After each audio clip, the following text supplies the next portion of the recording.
19th century when the telegraph started to be used, as you would understand, in order to communicate from one point to another point in a country or in a region or in the planet. You have to agree on how you are going to deliver the information, what type of code you are going to use to transmit the information in order for this to be possible and for both ends to understand each other. So the main role of the ITU is to help people communicate. So from then on, things have evolved, and telegraph is just a museum kind of entertainment. But today, with telecommunications and mainly with ICTs, with information and communication technologies, the principle hasn't changed. So you need somebody in order to make this happen, to make everybody speak the same language in terms of technological standards. So when you have your smartphone, be it an iPhone or a BlackBerry or a simple Nokia traditional one, they should be able to communicate with each other in the same network with the same kind of facilities as much as possible, of course, with some limitations depending on the terminal you have. And you need somebody to help this happen. So what does it have to do with the child finance or with finance? Well, finance is one of the possible applications that we have that can go through ICT. So today, you know that more and more we are using the ICT infrastructure in order to help bring health, education, agriculture, government information, and why not finance to everyone, regardless of their geographical location. So when you are in a city, it's very easy for you to go to a bank and sit around the corner, or to go to an ATM, automatic teller machine, or whatever. But when you are in a village, it's not that easy, and when you are in a rural community or you are in an isolated area, it's not even possible. So in the past, it was just not possible, and people that were living in these rural or isolated areas, or the very distant places from the urban centers, they were just deprived from certain services. And if they needed a good doctor, not to put always the finance as an example, because I want to make the point that we are talking about a technological infrastructure that can be used for all social services and business services. When they need a good doctor, they have to take the train or the whatever, the bus, and go to a city. Today, they can go to the local health care center, even if it is a small place with somebody that is not even a real doctor, but it's a health, let's say, professional, and they can contact a real doctor and a specialized doctor in a urban center via ICTs. It's called e-health or telemedicine, if you want, and they can get advice from the doctor by looking at x-rays and tests that can be done there. So the same thing applies to finance. So we can have these M-banking or M-payments or M-financial transactions. By M, I say mobile. But it could be fixed. It could be e-banking or e-payments, depending on the model you choose. So in a small village, in a rural area, you can either have a telecenter, a community telecenter as we call, where everybody can go there and there is, let's say, some terminals for them to carry out any kind of transaction. It can be financial, or it can be, as I say, educational related, health related, or any other thing.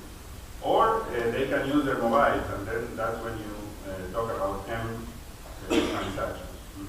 The difference between those is that, as my predecessor was saying, we tend to think about smartphones because everybody in the urban area has more and more smartphones, and the applications there are very easy, like the ones that you can find in a computer or a PC.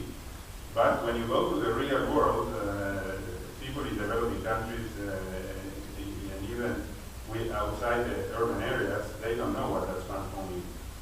They are very lucky if they have a very simple mobile phone, and some of them don't even have that. So we have to be very flexible in terms of the technology platform that we put in order for this to happen. I like to make an analogy because I know my audience is not the traditional audience I have, the usual audience I have that is all techies that are looking at this as their bread and butter. I like to look at it as the, let's say, road infrastructure or highway infrastructure of a given country. You can connect big cities with very high and wide infrastructure, very high-speed infrastructure for very fast cars and trains and buses for very big cities. But also you need roads that go to the very smallest village or very isolated part of the country, and those roads should be compatible with the same vehicles that can go in the high-speed highways. Because if you go with your car from your house to a rural area, you cannot be changing car each time you change the type of road you are going to be driving on. So this is the kind of platform that we need. We need a platform that could accommodate the smartphones of people living in urban areas or with a higher standard of living, but also the very simple phones that can be found in rural areas. You know that the world is 90% covered with a mobile signal. That means that 90% of the territory in the world has a mobile signal available. That doesn't mean that it is used in 90% of the territory, but it is potentially possible to use it. So if people cannot afford it, you can have a community center in the school of the village or in the library or in the municipal building that can cater for the needs of the whole small community. And you have to make it sustainable. That means that people of the community have to take care of it themselves. We have had many experiences, as any other UN agency, of setting up projects or implementing projects to set up facilities in any kind of countries from any type. And then when the project is over and the UN staff leaves, then the facility runs down and nobody cares and the equipment gets stolen and there is no maintenance. So the only way for this to continue to happen is for the community to take over, to believe in it, and to maintain it.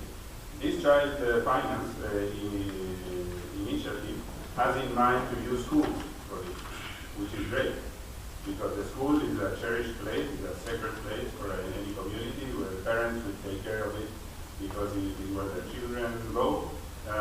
They can be used during school days by the children and after school hours even and weekends by the rest of the community as a facility with ICT infrastructure for any kind of use. This will make the difference between people in rural areas and isolated areas to stay there and to have all the services that they can have in a big city, or to leave and to migrate to the deep urban areas, which is a problem, because they migrate to rural areas, to urban areas, the rural areas get empty, people don't necessarily find jobs in the urban areas, you know all these stories. So it is our belief that building an ICT infrastructure to connect everybody for all these kind of social-oriented services is a big step forward in any country for many of the socioeconomic problems that many developing countries are facing. So one of the main ITU objectives in the development sector is the digital inclusion. So it has a lot to do with what we've been discussing since yesterday about financial inclusion.